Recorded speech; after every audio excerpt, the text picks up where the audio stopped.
Greetings and welcome to my channel. This is Sorcerer Tal. You can also find me on Facebook in the Sorcerers Guild. Today we are going to be starting a new playlist focused on creating tools of the craft entitled Spellcrafting. On today's episode we will be discussing how to make the runes. Now traditionally you might be using a piece of yew wood. A very common substitute is apple, but you can use any type of wood that you have access to. You might want to make sure you have one that doesn't have too thin of a middle where the marrow goes through, because you can have a hole there, but that's really the only limit.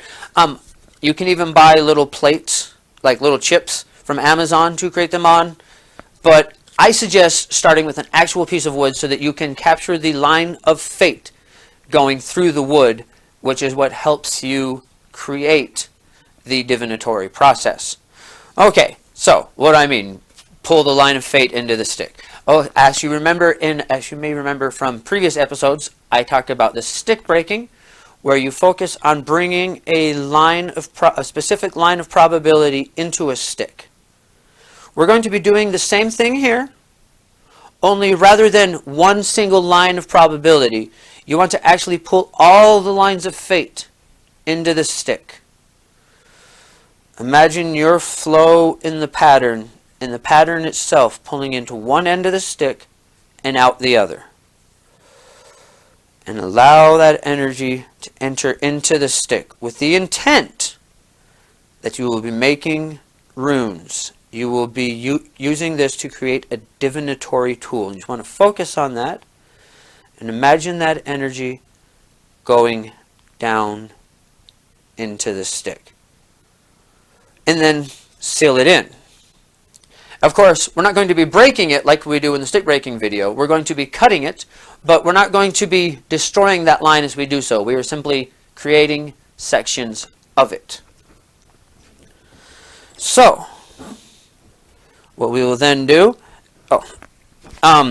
if you have a certain amount of stick, or if you want it to be very precise, you can take a ruler and mark it down. For the Elder Futhark, there are 24 runes, which means if you use a ruler and put it along the side here, each chip or each rune could be up to a ½ inch thick, and you would have the right number of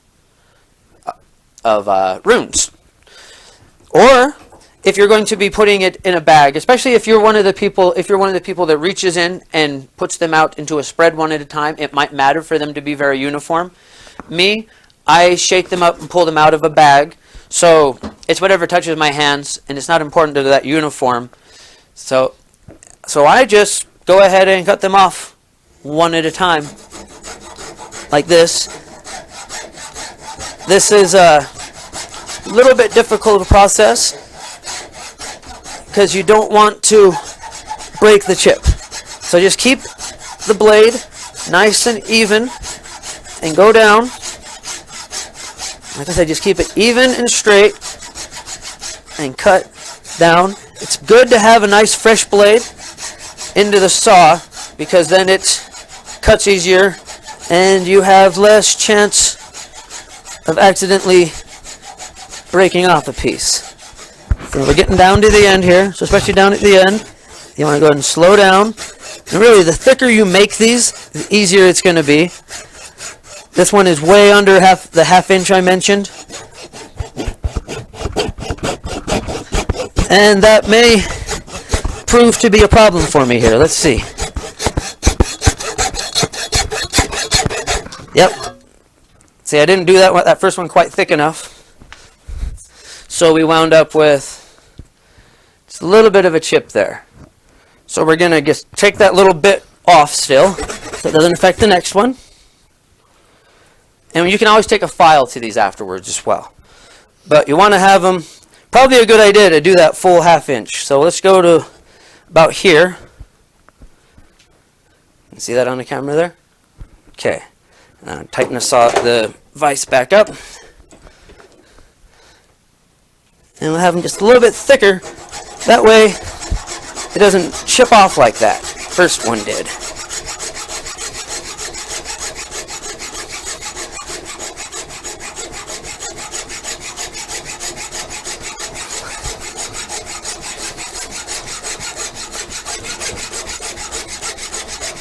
There we go. That seems to have worked out quite a bit better. And voila. And you will do this 24 times to make the Elder Futhark runes. Like I said, you can actually take a ruler and line it up, and if you do a ½ inch each time, because there's 12 inches in a foot, you do a ½ inch each time, that will get you the 24 pieces you need for the Elder Futhark. I'm actually probably going to be cutting myself 26 pieces when I finish here, because I'm going to be using the regular letters rather than the Elder Futhark. Which brings us up to some of the other things I want to talk about here. With the runes, you can do the Elder Futhark. It's a great place to start. It's a great place to begin your education with the runes. But you can add to them from there. You could even start with a smaller set if you wanted. If you have a set of symbols in mind that mean something to you. The idea with these tools isn't to replicate the past. It's to get what speaks to you.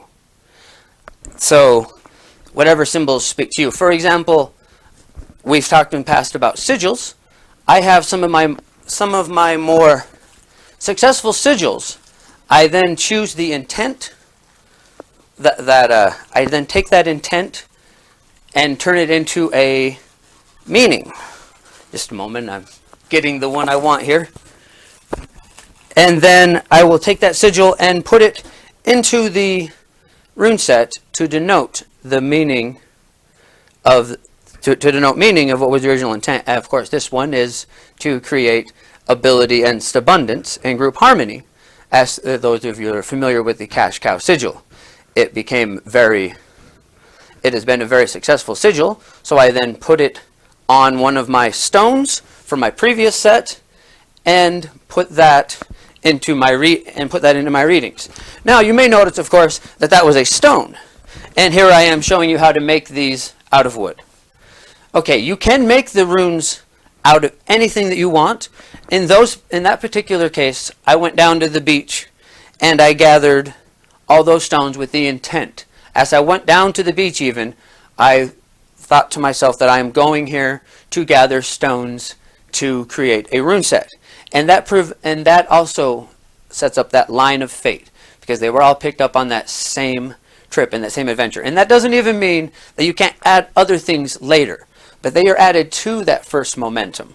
So like in this bag, I have the stones that I talked about, but I also have several charms.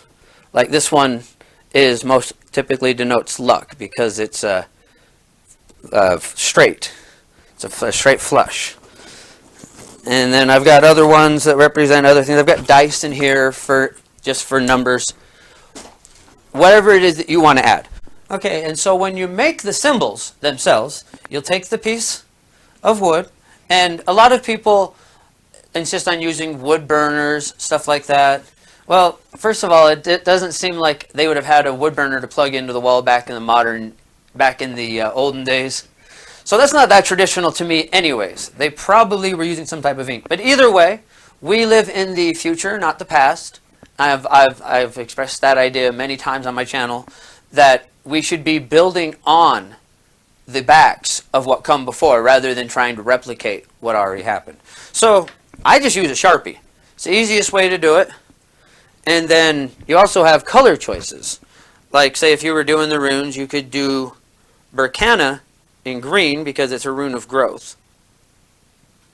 And just draw it on with a Sharpie. There's really nothing wrong with that.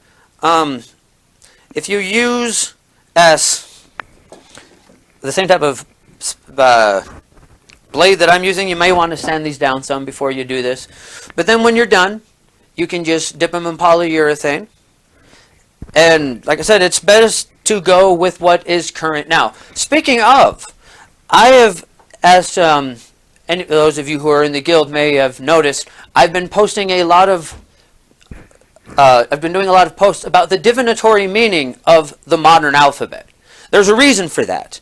We're going to be trying a bit of an experiment with the ones I'm actually making here, And rather than using the Elder Futhark or the Younger Futhark or any of those, we're actually going to be using the modern alphabet. A lot of the runes are actually the precursors for the alphabet we're using today. And that's part of the reasoning of this.